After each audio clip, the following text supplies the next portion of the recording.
আমাদের ভালোবাসা সবই যেন হয় মহান রবের জন্য। রাগ ক্ষোভ ঘৃণা গুলো তাও যেন হয় মহান রবের জন্য। মান আহাব্বা লিল্লাহ ওয়া আবগাদা লিল্লাহ ওয়া আতা লিল্লাহ ওয়া মান্না লিল্লাহ ফাকাদ ইস্তাকমালাল ঈমান। মান আহাব্বা লিল্লাহ ওয়া আবগাদা লিল্লাহ ওয়া আতা। রমজান মাস আমাদের থেকে বিদায় নিয়ে গেছে। রমজান মাস বিদায়ের সাথে সাথে আমাদের সমাজের বহু মানুষ আছে যাদের ইবাদত বন্দেগীও বিদায় হয়ে গেছে। আমরা অনেকে রমজান মাস শেষ হওয়ার পর মাথার টুপিটা খুলে ভাঁজ করে এমন ভাবে রেখে দিয়েছি যেন আবার আগামী বছর রমজান আসলে সেই টুপি খুলে আমরা মাথায় দেব। আমাদের কি শুধু ইবাদত বন্দেগী রমজানেই করা দরকার, না রমজানের পরেও করতে হবে? কতদিন পর্যন্ত আমাদের ইবাদত বন্দেগী নেকামল চলা উচিত এ সম্পর্কে কোরআনে কারিমে আল্লাহ রাব্বুল আলামিন বলেন, ওয়া'বুদ রাব্বাকা হাত্তা ইয়াতিয়াকাল ইয়াকিন। তুমি তোমার রবের ইবাদত করতে থাকো। কতদিন? ঈদুল ফিতরের চাঁদ দেখার আগ পর্যন্ত। কি বলেন? ঈদুল ফিতরের চাঁদ ওঠার আগ পর্যন্ত ইবাদত করো, এরকম কিছু? আল্লাহ বলেছেন ওয়া'বুদ রাব্বাকা হাত্তা ইয়াতিয়াকাল ইয়াকিন। তোমার মৃত্যু আসার আগ পর্যন্ত তোমার রবের ইবাদত তুমি কন্টিনিউ করতে থাকো, নিয়মিত করতে থাকো, ইবাদতের ধারাকে অব্যাহত রাখো। ইবাদত থামাবে না মৃত্যু আসার আগ পর্যন্ত। ইবাদত কতদিন চলবে? মৃত্যু আসার আগ পর্যন্ত। আমরা যারা রমজানের মৌসুমী মুসল্লি হয়েছি, রমজানের পরে আর মসজিদের দিকে আমাদেরকে আসতে দেখা যায় না। আমরা যারা রমজানে দান সাদাকা করেছি, রমজানের পরে আর আমাদের দান সাদাকা করতে দেখা যায় না। আমরা যারা রমজানে কোরআন তেলাওয়াত করেছি, তারাবির নামাজে কোরআন শ্রবণ করেছি, শুনেছি, রমজান চলে যাওয়ার পরে কোরআন আর ছুঁয়ে দেখা, স্পর্শ করার তৌফিক সুযোগ আমাদের যাদের হয় না, প্রিয় ভাইরা আমার, আমাদের জন্য অত্যন্ত ভয়াবহ একটা বার্তা আছে। সে বার্তা কি? আল্লাহ রাব্বুল আলামিন কোরআনে হাকিমে ইরশাদ করেছেন তিনি কার আমল ইবাদত কবুল করেন। আমরা যারা রমজানে প্রত্যেকে যার যার সাধ্য অনুযায়ী কম বেশি ভালো কাজ করার চেষ্টা করেছি, রমজানে রোজা রেখেছি, তারাবির নামাজ পড়েছি, কোরআন তেলাওয়াত করেছি, কোরআন তেলাওয়াত শুনেছি, দান সাদাকা করেছি, তাসবিহ তাহলিল করেছি, দোয়া করেছি, রোজাদারি করার চেষ্টা করেছি, যতটুকু তৌফিক হয়েছে ভালো কাজ করার চেষ্টা করেছি। রমজান মাসে যে সমস্ত ভালো কাজ, যে সমস্ত নেকামল আমরা করেছি, এর কোনটা আল্লাহর কাছে কবুল হয়েছে আর কোনটা হয়নি এটা বোঝার বা এটার নিশ্চিতভাবে জানার কোনো উপায় বা সিস্টেম কি আছে? নাই। কিন্তু কোরআনে কারিমের একটি আয়াত থেকে আমরা ধারণা নিতে পারি কাদের আমল ইবাদত আল্লাহর কাছে কবুল হয়েছে। আল্লাহ রাব্বুল আলামিন ইরশাদ করেছেন, ইন্নামা ইয়াতাকাব্বালুল্লাহু মিনাল মুত্তাকিন। আল্লাহ রাব্বুল আলামিন মুত্তাকিদের, আল্লাহ ভীরুদের, যাদের মধ্যে আল্লাহ ভীরুতা অর্জন হয়েছে, যাদের মধ্যে আল্লাহর ভয়ের চেতনা জাগ্রত হয়েছে, সেই চেতনা থেকে যারা আল্লাহর আদেশ নিষেধ অনুযায়ী নিজেকে পরিচালিত করে, তাকওয়া চর্চা করে, মুত্তাকিদের কাতারে যারা নিজেদেরকে শামিল করতে পারে, আল্লাহ রাব্বুল আলামিন বলেছেন আল্লাহ তাআলা তাদেরটাই কবুল করেন। অতএব যদি রমজানের পরেও আপনার মসজিদের আনাগোনা, মসজিদের আসা যাওয়া বলবৎ থাকে, অব্যাহত থাকে, রমজানের পরেও যদি আপনার কোরআন খুলে তেলাওয়াত করার সুযোগ সৌভাগ্য অর্জন হয়, রমজানের পরেও যদি আপনার মাঝে মধ্যে হলেও আল্লাহর কাছে দুহাত তুলে দোয়া করবার তৌফিক হয়, সুযোগ হয়, সামর্থ্য হয়, রমজানে অনেক বেশি দান সাদাকা করেছেন, রমজানের পরে এত বেশি পারেন না, অল্প হলেও দান সাদাকা করার চেষ্টা করেন, তাহলে আপনি আল্লাহর কাছে নিজেকে সেই সৌভাগ্যবান মানুষদের কাতারে শামিল বলে সুধারণা করতে পারেন যাদের রমজানের আমল ইবাদত আল্লাহ তাআলা কবুল করেছেন। আলহামদুলিল্লাহ। প্রিয় ভাইরা, আমাদের আমল ইবাদত কবুল হয়েছে কিনা এটা বুঝার সবচেয়ে বড় মাধ্যম হলো এটি রমজানের পরেও যদি আমি রমজানের আমল ইবাদতের ধারাকে ধরে রাখতে পারি, অব্যাহত রাখতে পারি, সে আমলগুলো পরিমাণে ভলিউমে সেরকম করতে না পারলেও অল্প অল্প করে হলেও যদি রমজানের পরে সেগুলোকে আমরা ধরে রাখতে পারি, এখনো মসজিদে যাওয়া আসা থাকে, কোরআনের সাথে সম্পর্ক থাকে, অন্যান্য নেকামলগুলো যদি অল্প অল্প করেও করতে পারি, তাহলে এর মানে হলো এটা আলামত আল্লাহ তাআলা আমার রমজান ইবাদত কবুল করেছেন, আমাকে মুত্তাকিদের কাতারে শামিল করেছেন। রমজানের পরে এখন গুনাহ করতে গিয়ে বুকটা কাঁপে। আল্লাহ দেখেন যে আল্লাহর ভয়ে রমজানে হারাম থেকে বেঁচে থাকার চেষ্টা করেছি, সে আল্লাহর ভয় এখনো বেঁচে থাকার চেষ্টা করি, হয়তো ততটা পারি না কিন্তু চেষ্টাটা করি, এটুকু যদি করতে পারি তাহলে এটা একটা আলামত, এটা একটা ইন্ডিকেটর যে আল্লাহ তাআলা আমাদের রমজানের আমল ইবাদত কবুল করেছেন। আল্লাহ আমাদের সবাইকে সেরকম সৌভাগ্যবান মানুষের কাতারে শামিল হওয়ার তৌফিক দান করুন। সম্মানিত ভাইরা, নবী করিম সাল্লাল্লাহু আলাইহি সাল্লাম বলেছেন, আহাব্বুল আমালি ইলাল্লাহি আদওয়ামুহা ওয়া ইন কাল। আল্লাহর কাছে সবচেয়ে প্রিয় আমল, আল্লাহর কাছে সবচেয়ে পছন্দনীয় কাজ, সবচেয়ে আল্লাহর ভালোবাসার কাজ বান্দার, সেই কাজ, যেই ভালো কাজ, যেই ইবাদত, যে আমল বান্দা নিয়মিত করে, পরিমাণে সেটা অল্প হলেও হোক, পরিমাণে অল্প কিন্তু করে নিয়মিত, আল্লাহর কাছে আমলটা বেশি প্রিয় সেই আমলের তুলনায় যে আমল একসাথে অনেক করা হয় কিন্তু পরে আর করার কোনো খবর নাই। কেউ রমজানে কোরআনে কারীম 2 খতম দিয়েছেন, মাশাআল্লাহ, কেউ 3 খতম দিয়েছেন, কিন্তু রমজানের পরে কোরআনে কারীম 3 খতম, 2 খতম, 1 খতম দেয়া তো দূরের কথা, পরবর্তী রমজান পর্যন্ত আর কোরআনটা ছুঁয়ে দেখা হয় না, খুলে পড়া হয় না, তেলাওয়াত করা হয় না, 1 পৃষ্ঠা পড়ার সুযোগ হয় না।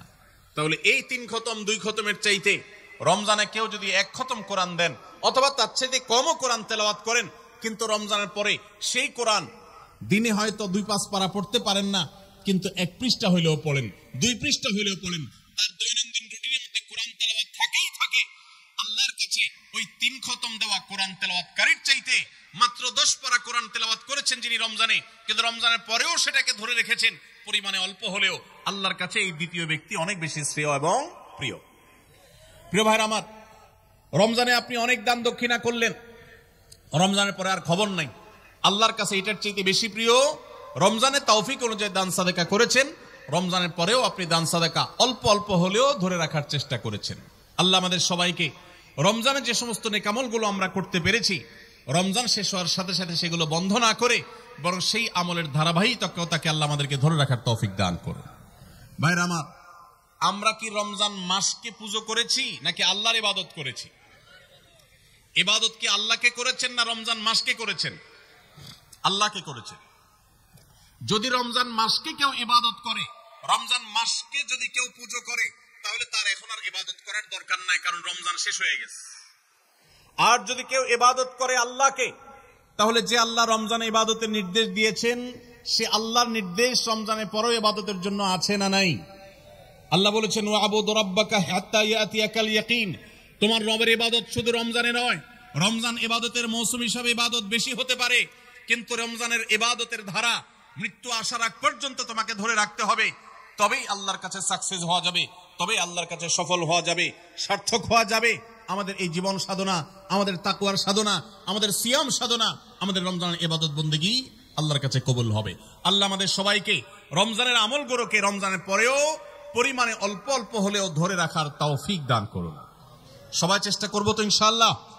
প্রিয় ভাইরা আমার, রমজানের যদি অন্য কোনো কিছু আপনি রমজান পরবর্তী সময়ে ধরে রাখতে নাও পারেন, আমি 4টি বিষয়ের কথা বলবো যেগুলো রমজানে হয়তো কম বেশি আপনি করেছেন আল্লাহর তৌফিকে। সেই 4টি আমলকে আপনি যদি রমজানের পরেও ধরে রাখতে পারেন, আমি আল্লাহর কাছে বিশ্বাস করি, আল্লাহর কাছে আমার সুধারণা যে আল্লাহ তাআলা আপনার রমজানকে সাকসেস করেছেন, আল্লাহ আপনার রমজানকে কবুল করেছেন, কারণ আপনাকে আল্লাহ আবারও ইবাদতের তৌফিক দিয়েছেন। আর সেই 4টি কাজের প্রথম কাজ হলো, আমরা অনেকেই আলহামদুলিল্লাহ সারা বছর নামাজ নিয়ে অবহেলা কম বেশি করলেও রমজান মাসের সম্মানে, তাকওয়ার মাস হিসাবে, কোরআন নাজিলের মাস হিসাবে, শ্রেষ্ঠ মাস হিসাবে, ইবাদতের মৌসুম হিসাবে রমজানে অনেকেই পুরুষরা 5 ওয়াক্ত নামাজ মসজিদে গিয়ে পড়ার চেষ্টাটা করেছেন। মা বোনরা ওয়াক্ত হওয়ার পর দেরি না করে তারা নিজ নিজ অবস্থানে নামাজটা আদায় করার চেষ্টা করেছেন। রমজানের পরে এই 5 ওয়াক্ত নামাজ যেটা রমজান মাসে আপনি সঠিকভাবে করেছেন, এই নামাজটা যদি আপনি ধরে রাখেন, 5 ওয়াক্ত নামাজ কি শুধু রমজানের ইবাদত না রমজানের পরেরও ইবাদত? কি বলেন? 5 ওয়াক্ত নামাজ কি শুধু রমজানের ইবাদত? রমজানের পরেরও ইবাদত, পালনীয়। অতএব 5 ওয়াক্ত নামাজ যদি আপনি রমজানের পরে ধরে রাখতে পারেন, আপনার জান জীবন যেতে পারে, অনেক লস হয়ে যেতে পারে, কিন্তু ওয়াক্ত চলে যাবে আর আপনি নামাজ পড়বেন না।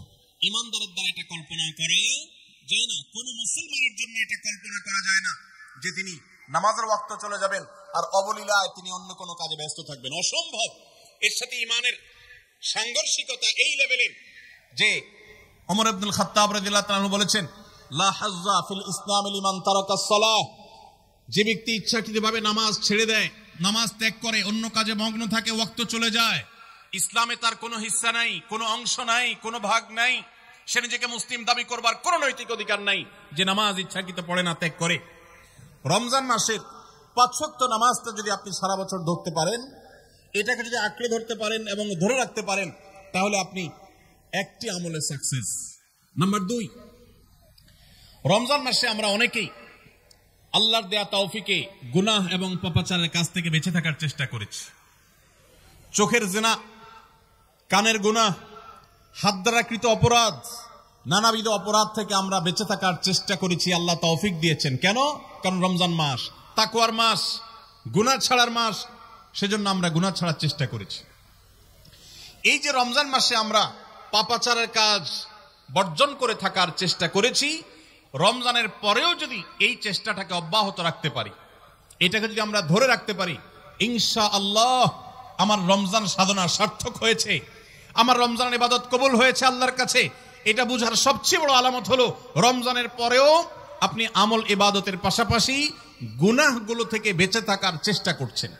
আপনি কোনো পাপের কাজ করতে যাচ্ছেন, মোবাইলে কোনো হারাম ভিডিও দেখতে যাচ্ছেন, হারাম কোনো বিষয় আপনি লিপ্ত হতে যাচ্ছেন, সাথে সাথে আপনার যদি আল্লাহর কথা স্মরণ হয় আর আপনি ওই হারাম থেকে নিজেকে বাঁচিয়ে রাখতে পারেন, তাহলে আপনার রমজান সাধনা সার্থক। আপনি আর কিছু না পারেন, রমজানের এই 2টি কাজ, প্রথমত 5 ওয়াক্ত নামাজ, দ্বিতীয়ত হলো যে কোনো পাপাচার থেকে বেঁচে থাকা, এই 2টা যদি করতে পারেন তাহলে অনেকাংশেই আপনার রমজান সফল এবং সার্থক ইনশাআল্লাহ।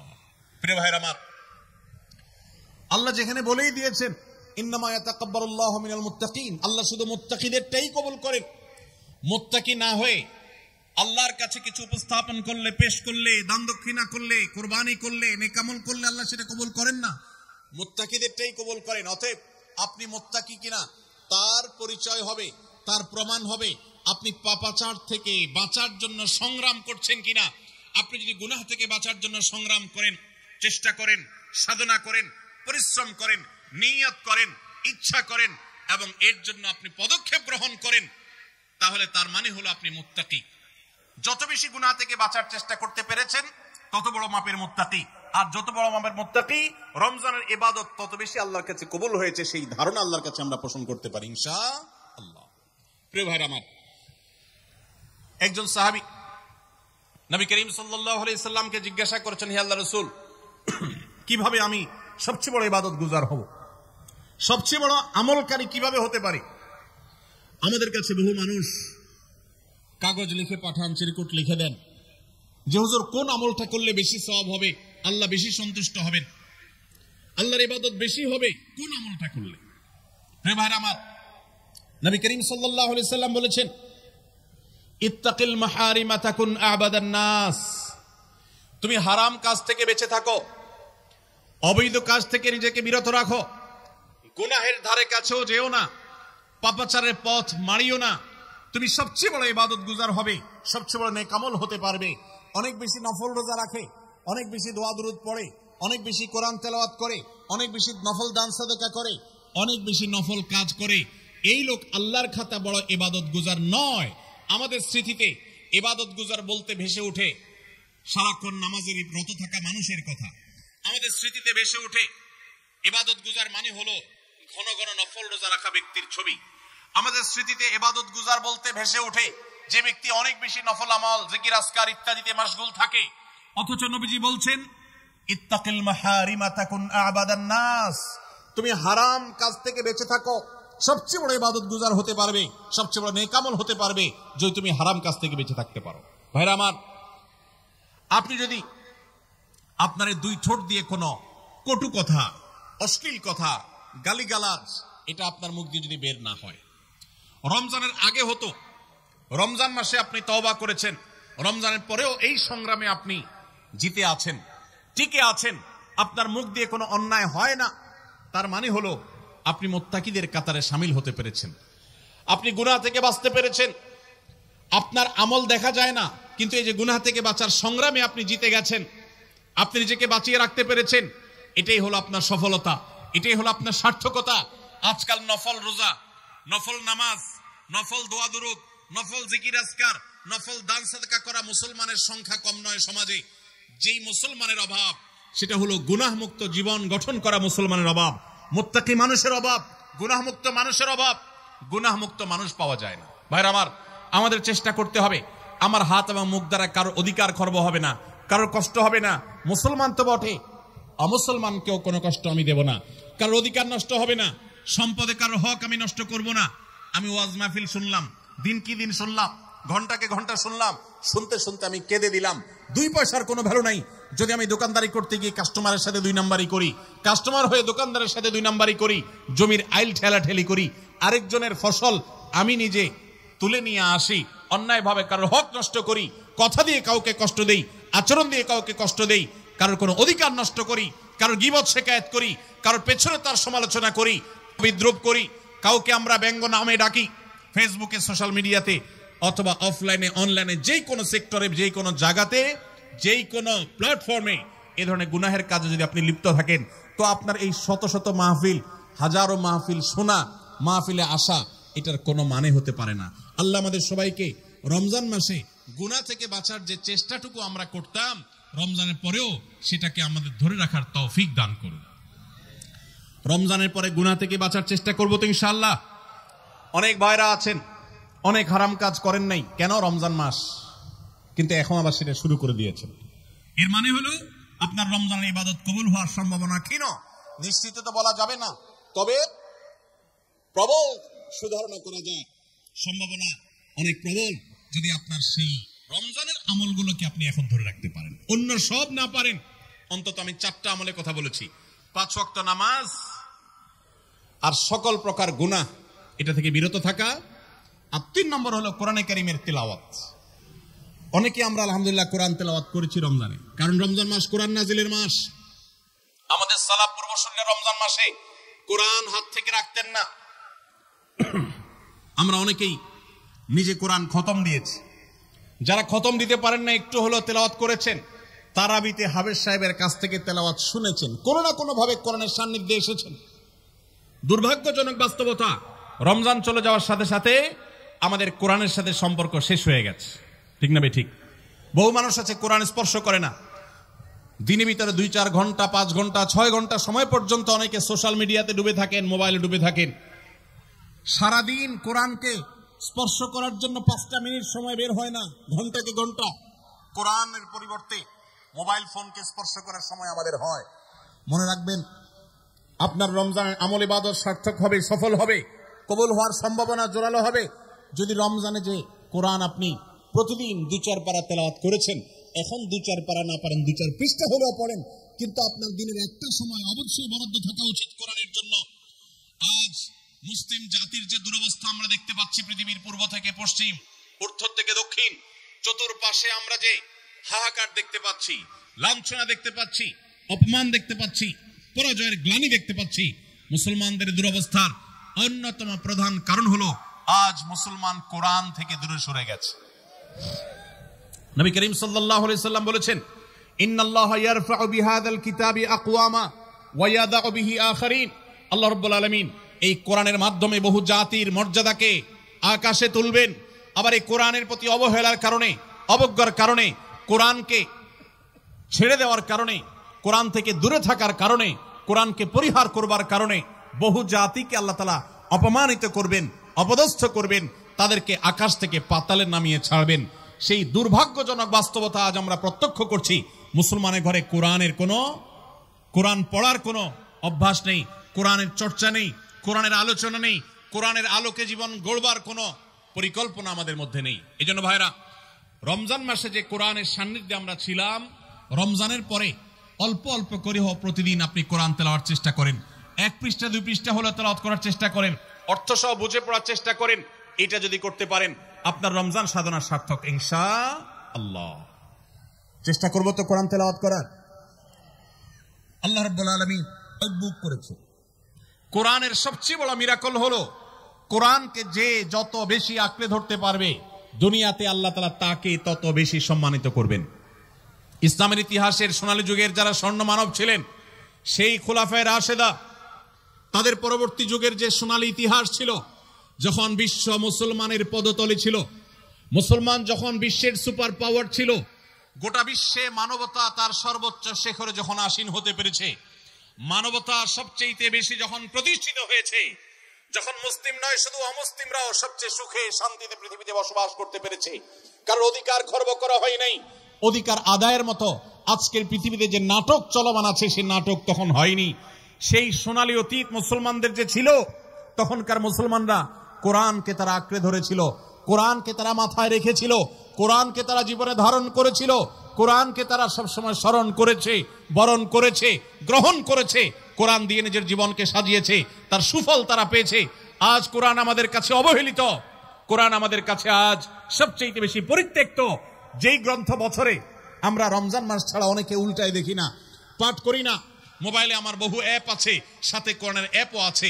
আমি সোশ্যাল মিডিয়ার অ্যাপগুলো দিনের ভিতরে 50, 60, 70, 80, 100 বার ওপেন করলেও কোরআনের অ্যাপটা দিনে একবার ওপেন করা হয় না। কোরআনের জন্য কোনো সময় আমার বরাদ্দ নাই।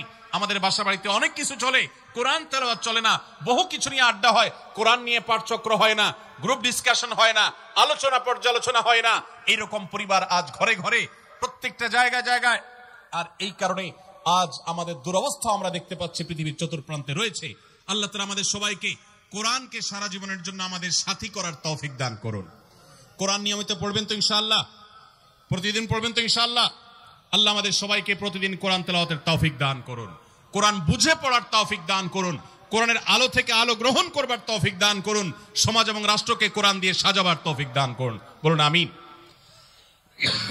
নাম্বার 4, শেষ পয়েন্ট। রমজান উপলক্ষে আমরা অনেকেই ভোর রাতে সাহরি খেতে উঠে আল্লাহর কাছে কম বেশি দোয়া করার চেষ্টা করেছি, 2-4 রাকাত তাহাজ্জুদ নামাজ পড়ার চেষ্টা করেছি, ঠিক না? ঠিক। ইফতার সামনে নিয়ে অনেকে দোয়া করেছেন। রমজান মাসে রোজাদারের দোয়া কবুল হয় দিনের বেলায়, অনেকে দোয়া করেছেন। রমজান শেষ, তাহাজ্জুদ পড়া তো ভোর রাতে উঠে দূরের কথা, অনেকের ফজর নামাজ পড়াটাই কঠিন হয়ে গেছে, ঠিক না? ঠিক। আজ রমজানের পরে রমজানের সেই আমলের ধারাবাহিকতা, অর্থাৎ ভোর রাতে তাহাজ্জুদের নামাজ পড়ার যদি কেউ অভ্যাস ধরে রাখতে পারেন, এটা হবে সবচেয়ে বড় অর্জন। এটা যদি না পারেন, অন্তত ফজরের নামাজ, 5 ওয়াক্ত নামাজ তো পড়বেনই, ফজর নামাজ স্পেশালি জামাত যাতে কোনোভাবে মিস না হয়। আর দিন এবং রাত 24 ঘন্টার কোনো একটা সময় আল্লাহর কাছে দুহাত তুলে দোয়া করার অভ্যাস গড়ে তুলবেন, চেষ্টা করবেন তো ইনশাআল্লাহ। কয়েকটা সময়ের দোয়া আল্লাহর কাছে করলে সেটা বিফলে যায় না। এর ভিতরে একটা হলো ভোর রাতের দোয়া, আরেকটা হলো 5 ওয়াক্ত নামাজের পরের দোয়া, আরেকটা দোয়া কবুলের সময় আছে শুক্রবারে। কোন সময় হাদিস এটা ফিক্স করা হয়নি, তবে হাদিস বিশ্লেষকগণ অনেকেই বলেছেন সেই সময়টা হলো জুমার দিন আসরের পরের সময়। জুমার দিন আসরের পরে সূর্য ডুবার আগ পর্যন্ত আল্লাহর কাছে যদি দোয়ায় মাশগুল থাকেন, বাসা বাড়িতে আছেন, কর্মস্থলে আছেন, রাস্তাঘাটে আছেন, যেখানে যে অবস্থায় আছেন, জুমার দিন শুক্রবার বাদ আসর সূর্য ডুবার আগ পর্যন্ত দোয়া কবুলের মোক্ষম একটা সময়, অসাধ্য সাধন করবার সময়, একেবারে অসম্ভবকে সম্ভব করার সময়, আল্লাহর কাছ থেকে সবকিছু নিজের করার সময়। এই জন্য এই সময়গুলো আমরা মিস করব না। তো রমজান মাসের দোয়ার অভ্যাসটা যদি রমজানের পরে আপনি ধরে রাখতে পারেন, ব্যাস এনাফ। 5 ওয়াক্ত নামাজ, সকল প্রকার হারাম পাপাচার বর্জন, কোরআনে কারীমের তেলাওয়াত অল্প অল্প করে হলেও প্রতিদিন একটা সময় ফিক্স করে যে এই সময় কোরআন তেলাওয়াত ছাড়া কিছু করব না। ঘুম থেকে উঠে প্রথম কাজ হবে ওযু করে আমি কোরআন তেলাওয়াত করব, ফজর নামাজের পরে একটু পড়ব। আর 4 নম্বর হলো দিন এবং রাতের কোন একটা সময় আল্লাহর কাছে দোয়া করার অভ্যাস করব। অনেক লোক আছি আমরা যে 24 ঘন্টার ভিতরে সপ্তাহে সপ্তাহ, মাসকে মাস চলে যায়। অনেক নিয়মিত নামাজি মানুষ আছেন, অনেক দায়িত্বশীল মানুষ আছেন, এমনকি অনেক মাদ্রাসার ছাত্র, এমনকি আলেম আছেন। মাসকে মাস চলে যায় আল্লাহর কাছে হাত তুলে একটু চোখের পানি ফেলে শেষ কবে দোয়া করেছি বলতে পারবো না। এর চাইতে বড় হতভাগা আর কেউ হতে পারে না। এই জন্য রমজান মাসের দোয়ার আমলটা, রমজানে হয়তো আপনি দিনে 4 বার 5 বার করেছেন, রমজানের পরে একবার করেন। রমজানে হয়তো 10 মিনিট 15 মিনিট 20 মিনিট ধরে দোয়া করেছেন, রমজানের পরে অন্তত 2 মিনিট ধরে দোয়া করেন। এই 4টা কাজ, 5 ওয়াক্ত নামাজ, সকল পাপাচার বর্জন, কোরআনে কারীমের তিলাওয়াত, আর দিন এবং রাতের কোন একটা সময় আল্লাহর কাছে দোয়ায় মাশগুল হওয়া, এই 4টা কাজ রমজানের, এগুলো যদি আপনি ধরে রাখতে পারেন তো ইনশাআল্লাহ আপনার রমজান সাধনা, আপনার রমজান ইবাদত বন্দেগী আল্লাহর কাছে কবুল হয়েছে। আল্লাহ আপনাকে মুত্তাকি হওয়ার তৌফিক দিয়েছেন, মুত্তাকিদেরটাই আল্লাহ কবুল করেন। অতএব আপনার রমজান ইবাদত এবং সাধনা কবুল হয়েছে, সার্থক হয়েছে, সেই সুধারণা আপনি পোষণ করতে পারেন। সবাই চেষ্টা করবো তো ইনশাআল্লাহ। আল্লাহ আমাদের সবাইকে সেই তৌফিক দান করুন। সময়ত ভাইরা,